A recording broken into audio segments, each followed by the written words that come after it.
And welcome to another edition of Covenant Woman. My name is Elizabeth Johnny, and today we'll be discussing the issue of literacy for both parents and children. Joining me for today's program is Minister Arlene Keynes. Arlene is a dear friend, but more than that, she's a wife, she's a mother, she's a grandmother, and one of the directors of the NGO Operation Salvation. She and her husband, Pastor Joseph Keynes, provide pastoral care for the Crossroads Pentecostal Assembly at Princestown. She completed a certificate in the teaching of reading at the School of Continuing Studies, University of the West Indies, and she has also trained with Alta and taught with them for a number of years. She also volunteered to teach adult literacy in various community groups. So Aline is well qualified to lead this discussion with us today. She has graciously agreed to assist us in understanding this very important issue of literacy. Arlene, welcome. Thank you, Liz. It's good to be here. It's wonderful having you. Today we would like to engage in a twofold discussion on this topic. In the first instance, we would like to look at how parents can assist their children who may have issues with literacy, who may have reading challenges. And the second, but we'd also like to discuss how parents who may themselves have literacy challenges receive help and provide support and help for their children. Okay. Yeah. Before we get too deep into our topic though, we would like to first demystify the word, this word called literacy. Tell us exactly what is meant when we hear the word literacy and what it entails. Okay. Literacy, based on the Oxford Dictionary definition, is the ability to read and write. That's simply put. But when you expand it, you see literacy is the ability to identify, understand, interpret, create, communicate, and compute printed text and written material associated with varying contexts. So that definition came out of the, expanded on the online, So it is not only just being able to read and write, but being able to understand and to be able to communicate what you understand. Because one of the exercises that I realized that we do, that when I first went to Alta, and they make you read something, and you're going like, and it is back to front. It is like a mirror image of the words. Okay. So they send you the text and you're looking at it and you're going like, what is this? And you get this feeling of total incompetence. Wow. Okay. So what they do by doing that is that they kind of take you into the world of someone who cannot understand what they're reading. It takes a lot, and we take it for granted when we know how to read and write. We take it for granted. When I was learning how to teach people, I would sometimes sit there and say, how did I learn to read? This thing is fascinating. Yes. And they showed you a lot of the processes. They took you into it. And then you begin but one of the main things is being able to understand how people feel when they can't do what you take for granted.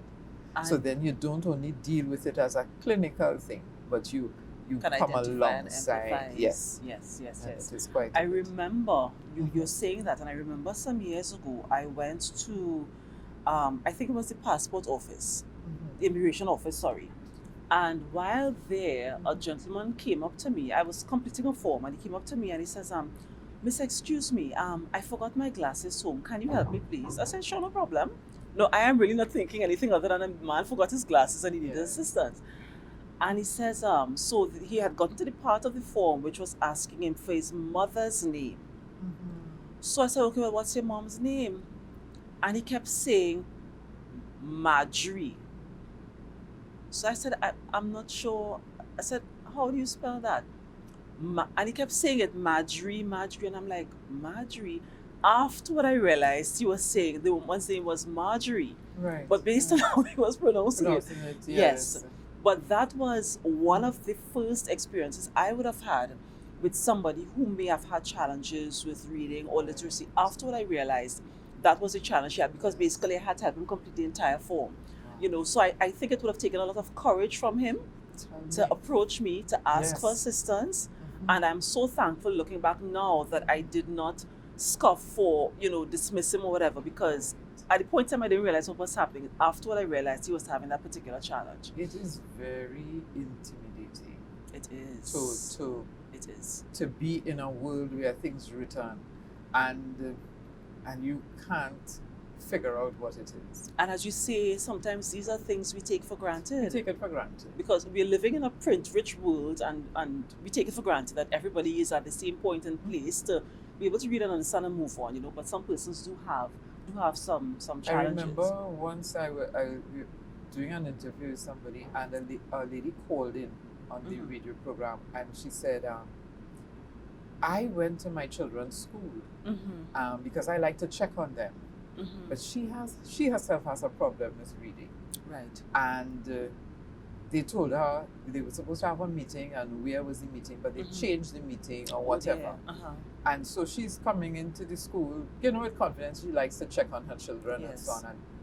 And somebody she met said, "So what happened to you? You can't read? You didn't see the meeting in the auditorium?" Oh my. And she said, she felt cut off because Yes. she really has a problem and she didn't see that word auditorium. Wow. She didn't understand it. And I say many, many times, we have to be so careful because we need to be empathetic. Yes. This is not, I always say, teaching people is not like furniture. That's correct. It's a human being.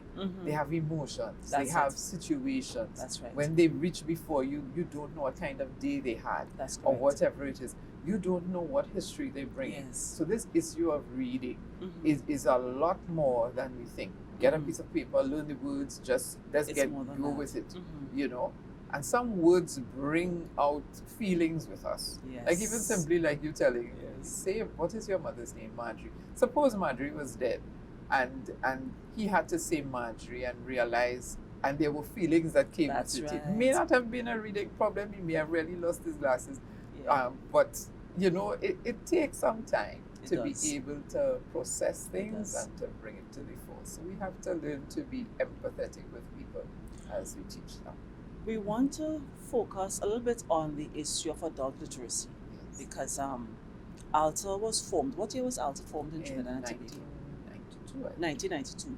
So we have ALTA, and we would say that ALTA came about because there was a literacy issue among adults in Trinidad and Tobago. Having worked with them for a number of years, what are the statistics really like? What exactly is happening with adult literacy in the nation of Trinidad and Tobago? Well, the person who, what should I say, envisioned this idea of ALTA is Paula Lucy Smith. Right. And she was teaching actually in one of the schools in the community that I live in. So, and the students, she realized the students had a struggle. Wow. And so she's teaching something and they're not understanding, they're not getting it, and so on. And she said, but this doesn't make any sense. A major part of literacy is not just being able to see and call words, but to understand. To properly so interpret. If you're getting problems to figure out a word, by the time you finish, read the sentence, you think you don't understand what the sentence means, because you're decoding, just decoding the word itself. But the meaning is lost. So then the meaning now, you have to take a little while. So, but she started this whole process, and I must say hats off to her. She's an amazing woman. Wow. And I believe she formulated this whole thing. This wasn't something that she got smack dab from or anything. She formulated this process. And the reality of it, as I looked up the statistics to see, they are saying that Trinidad we have a pretty high literacy rate. But I think they're looking, I'm not too sure how they gathered these stats, but I'm saying the stats on all age groups are about in the 90s, that we have this high literacy rate. But when you see who registers for ALTA classes, sometimes we feel that people who cannot read and write do not hold on a job or whatever it is, but they do. I remember teaching a whole class of people, and they all had jobs, and they were fascinated that we as teachers did not get anything for doing this work. So, they're like, listen, and when you tell them, people come in driving car and all kind of thing, because they're doing their ordinary lives. Right. So they may understand a lot about how the world works and so. But I would say that there's also a stat for what you call functionally illiterate. Yes. Mm-hmm. So people may be able to do a lot of things and Mm-hmm. survive in the world, but they have gotten skills now Mm-hmm. that is survival techniques. Mm-hmm. My own father-in-law, he worked on the port and had Mhm. a senior position, but he couldn't read. Wow. He could not read and he could Mhm. not write. Mm-hmm. And it was he did what you call he was functionally Mm-hmm. he could function and he Mhm. found ways to function, just That's like that right. gentleman asked Yes. you, can you I left my Mhm. glasses at home. Yes. He would tell people he sees a letter Mm-hmm. and he can't read the letter. Mm-hmm. He said, you could tell me what nonsense they wrote here. And he said, come, tell me if you don't feel this is nonsense. And the person would stand up and read it. And while they're reading it, he's now hearing it for the first time. Yes. So he knew he How had to. his survival skills where Yes. reading was concerned. And it teaches you, I would say people would call it lying, Mhm. but you have to survive. Mhm. You have to function. Mhm. And it's embarrassing to a lot of people to say Yes. to people, I don't know how to read and I'm a It certain is. age. That's it. Right? It is. So in the teaching of adults, the focus on adults was because there were quite a few people, I believe, like him Mm-hmm. that you meet. They could function. I must say, even to his own, he functioned pretty well. However, even when he was hospitalized just before his death, somebody had to come and read that agreement where he signed for to go and do an operation. Yes. You know, Yes. he could not read that. Mhm. You know, so it is our literacy rates, I think, are a little bit lower than what they say. Mhm. You know, if you pass an exam, if you pass a driving test exam, Mhm. people might feel that you're illiterate because you Yes. have the actual part that you have Mhm. to do the reading. Regulations. Yeah. But I think there are some people who are still doing like my father-in-law would have done. They know Finding how strategies to to find the strategies Cope and to to survive. cope, Yeah. and the rates may not be so high. So you mentioned, and you're correct, you mentioned that admitting to someone that you can't read is a very embarrassing and It is. humiliating thing, It right? is. And it's taboo. I mean, you just never mentioned it. I am not sure how parents of long ago did it, because I have heard stories of parents themselves who were very literate, Yes. but when they sat with their children while the child was doing their homework or whatever, the children never knew that. They Yes. found ways of communicating to their children. Education is important, Right. and so they were able to navigate that.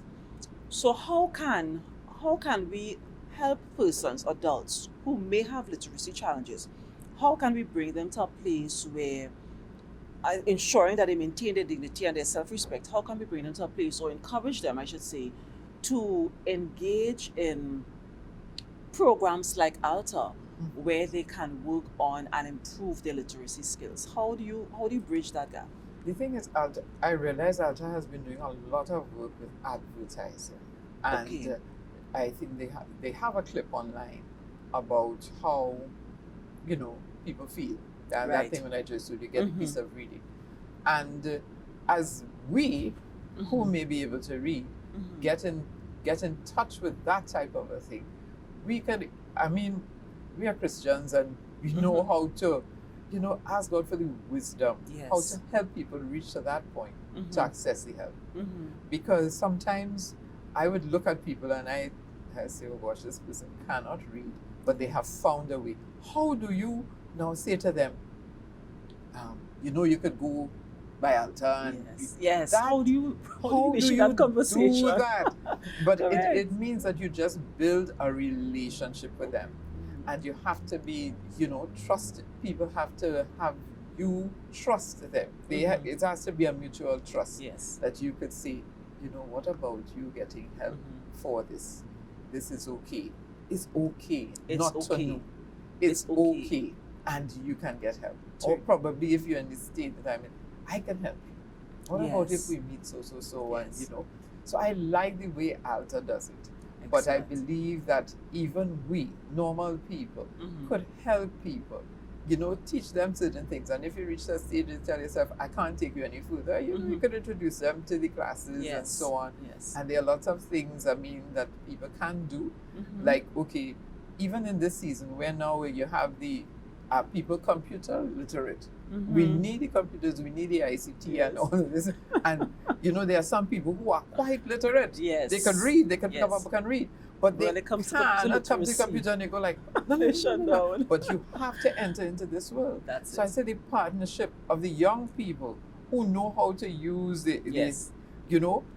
we have to learn to trust each other Yes. and let these children take us into those spaces. And then, there's a mutual understanding. Children could help, young people could help, and the older ones could help them to understand certain things. So you have that marrying of the two. The literacy now requires a higher, what should I say, a higher kind of an order for you to come and to understand, because a lot of what people read is on the computer, on the laptop, on your iPad, on this. So, and the older generation are functionally literate with books Print and text. print Yes, and text. So Some years ago, probably about 3 years ago, I had a situation where we had a student who had severe challenges with literacy. And when we interacted with the home, the mother in particular, we realized that it seemed to be, and I want to be careful how I phrase this, but it seemed as though they weren't living in a print-rich environment, so that there wasn't much emphasis placed on reading. The mom had her challenges with reading. The child had severe challenges with reading. And in an attempt to assist the child, because we realized it wasn't just, the child wasn't in isolation, the child belonged to a family. And in an effort to assist the child, we sought to engage the family, in learning to read and stuff. yes. So I remember speaking with the mom, and I asked her, I said, how would you feel about coming to school and working with a reading teacher, so that, and I had to phrase it in such a way so that she would understand that she's helping herself so that she could help her son. Right. How do you feel about that? And she was very enthusiastic. She said, yes, miss, I'm Right. interested. That's a wonderful idea. Unfortunately, it didn't pan out. What can we say? What can you say to parents who themselves have issues with literacy, but they want to assist help their their child? They child. want to help a child. What Yes. can that parent do, One- and where can they get assistance? I would say, you alluded to it by saying there were some generations ago, you had the generations who did not know how to read. Mhm. And when you check their children now, children is That's right. very high in Yes, society, yes. they're able to read and so on. One of the things that you said is that they sit with their children. Mhm. So there's a partnership that is formed. Yes. And having structure in a home is very And that is important. so important. So That the good is. communication, the love for the child, Mhm. and then the trust again. Mhm. I am sitting here with you every day. You know you're going to come home and you're going Mhm. to sit in this place or whatever it is, and we're going to do homework. Mhm. You're doing the homework. Mommy is not doing the homework, Mhm. but she's there with you, and you get that sense of confidence. Mhm. Mommy's your champion. Yes.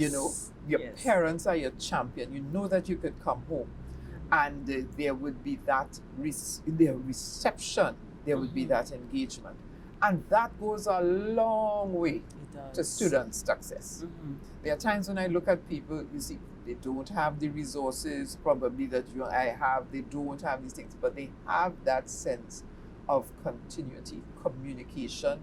They have order in the home. That's right. Child knows that I get up on so and so date, I do so and so, I have my chores to do, whatever it is, there is order. Mhm. And we've been trying to do help, like we have a homework club at Yes. church. Mhm. We had that going on, and then the pandemic came, and we were forced now to do it online. Online. So we would do WhatsApp, Mhm. just WhatsApp students one by one, and we spend time with them.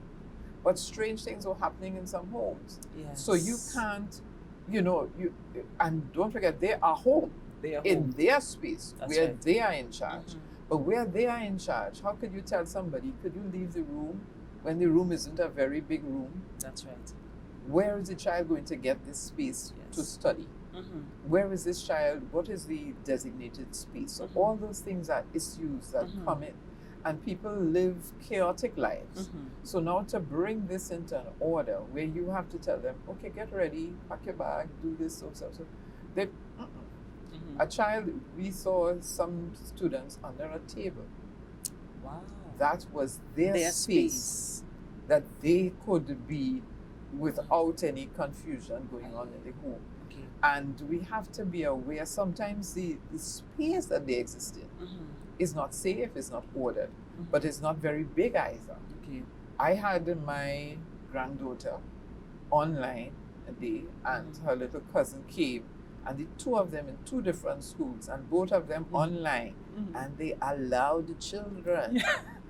They allowed it. And I'm like, Yes. I rolled my eyes. I said, I don't know how people are surviving in this, because remember, some people's home are not that big. That's great. It's not large. But I'm Yeah. saying, come back to the question, we have to have some sort of order, Yes. some sort of discipline, Mhm. some sort of structure in this Mhm. in this place, and it's hard in these times to To bring ma- order into a space that did not have order before. That's right. And the order of a child's day meant you left home at this time and you went to school. That's correct. There was order there. Yes. When you came back home, there was chaos. But Mhm. now it's chaos across the Of board. course. So, but those things go a long way. For a Mhm. parent who wants to help a child, if the parent genuinely wants to help a child, just the structure and the order, even though they themselves have challenges, really, you can get by with that. We're almost out of time, but I want to ask one last question. In addition to ALTA, and we want to do this very quickly, in addition to ALTA, what other agencies can parents approach to get that type of practical training, assistance, and help? Is there any other agency apart from ALTA There are a available? lot of online things that people could look at, but again, Yes. is it people who are not literate Yeah. in script and text, are they going to be able to access it So, online? And right now, Alta has to be online wow. because they Of are what's not happening going with to have, they yes. don't have face to face, Okay. but they have been able to do that. Mhm. So I would suggest to people go online and see what there is available, because a lot of what is available is online right now. Okay, all right. We are just about out of time, but as we close, Ali, any closing words, very quickly, any closing remarks to I our must parents say- and to our students? There is always, I like what the Word of God says. I was fascinated by just the word that said, in the beginning was the Word. I always wonder Yes. why it is that God was referred to himself as the That's Word. Yes. Word is communication, word is life. Word is There are life. words that we listen to these days on the radio and on the television and wherever, to be able to hear things, and they change the dynamics. We are told when to sanitize, wash hands, and those words come to us and we know Yes. what to do. But when the Word of God is impacted into us, it has a dynamic to change That's right. lives. So people must believe that this same literacy thing that we're talking about, Mhm. I think it began with God. It began So with we God. can go back to Him and have His Word, that literate, living Word in us, to change the dynamics of it. So people, hope is not lost, because if you hope in God and He's available anytime, Yes. you don't have to go online to find Him. That's You could right. have a good line to Him without being online. Yes. So, and He would give you the strength and the courage to be able to overcome in any situation. This is Covenant Woman. I am Elizabeth Johnny, and joining me today was Minister Arlene Keynes, and we were discussing the issue of literacy. We're so happy to have you with us, and we do look forward to having you with us at another session of Covenant Woman. God bless you and have a great evening.